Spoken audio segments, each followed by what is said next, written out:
جب ہم سکھوں کے حملے میں ہمارے گھر پہ حملہ ہوا، ہم بھاگے سب، اور بھاگ کر ہم نے بڑے بڑے کھیتوں کے اندر پناہ لی، ہم وہاں چھپ گئے۔ کہتے ہیں کہ ایک خاتون بھی چھپی جس کی گود میں دودھ پیتا بچہ تھا، کئی دن کی بھوکی تھی وہ عورت، اس کو کھانے کو نہیں ملا تو اس کے سینے میں دودھ بھی نہیں تھا، وہ بچے کو بار بار دودھ تو پلانا چاہتی لیکن دودھ بچہ آ ہی نہیں رہا، تو بچہ رو رہا تھا، چیخ رہا تھا۔ کہہ رہے سکھ وہاں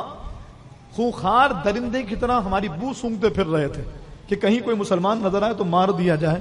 کہتے ہیں وہ ہماری کھیت کے قریب آنے والے تھے، جیسے ہی وہ بچہ روتا سارے قافلے والے اس عورت کی طرف دیکھتے، جیسے ہی بچہ روتا سارے اس کو شکوے بھرے انداز میں دیکھتے، وہ سب کا منہ دیکھتی، بچے کا منہ دیکھتی، اس کو سینے سے لگاتی، اس کے بعد دوبارہ اس کو چپ کرا، بچہ چپ نہیں ہو رہا تھا۔ وہ کہتے ہیں میں نے اپنی آنکھوں سے دیکھا کہ اس عورت نے اپنے ہاتھوں سے بچے کا گلا دبا دیا، مار دیا، اس لیے مارا کہ یہ زندہ رہے، یہ بچے گا تو یہ ہم سب کو مروا دے گا۔ اور ہم نے پاکستان جانا، ہم نے آزاد ملک حاصل کیا، ہم ایک ایسا وطن حاصل کر چکے ہیں جہاں اللہ اس کے رسول صلی اللہ علیہ وآلہ وسلم کی دین کی پاسداری ہوگی، جہاں احکامات شرعیہ کا لحاظ ہوگا، جہاں احکامات اسلام کی پاسداری ہوگی۔ آج ہم نے کیا حال کر دیا اس پاکستان۔ جب وہ آخری ٹرین آپ کے بارڈر کو کراس کر کے اندر آئی، بارڈر پہ استقبال ہو رہا تھا کہ مسلمان ہجرت کر کے آ گئے، آخری ٹرین آئی ہے، لیکن عجیب بات ہے ٹرین اسٹیشن پہ آ چکی ہے، دروازہ نہیں کھل رہا، لوگ بھاگ کر کے جب ٹرین کی گیٹ کی طرف گئے تو دروازوں سے خون بہ رہا تھا، پوری بھری ہوئی ٹرین کے اندر کوئی ایک بھی ایسا نہیں تھا جو زندہ بچا۔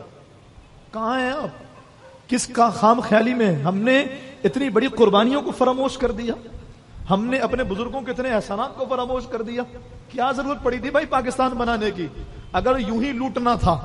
اگر یوں ہی کرپشن کرنی تھی، اگر یوں ہی دو نمبری کرنی تھی، اگر یوں ہی حقوق اللہ،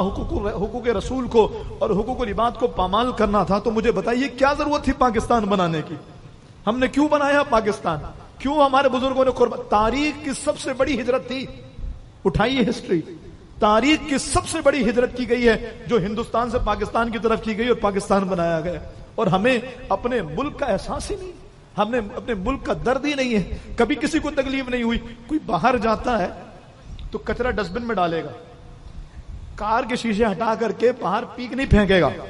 لیکن جب یہی بندہ ایئرپورٹ سے اتر کے کراچی کی سڑکوں پہ یا پاکستان کی کسی شہر کی سڑکوں پہ آتا ہے تو یوں باہر سے کھڑکی سے ماڈل پھینک رہا ہے، تو ریپر پھینک رہا ہے، تھوک پھینک رہا ہے، پچکاری مار رہا ہے، گٹکے ماوے تھوک رہا ہے، احساس نہیں ہے؟ کیا سمجھتے تم پاکستان کو؟ یہ اللہ کی بارگاہ میں جواب نہیں دینا پڑے گا؟ وہ شہداء جب گربان سے پکڑ کے پوچھیں گے اس لیے بنایا تھا پاکستان، اس وجہ کر دیا تھا پاکستان ہم نے۔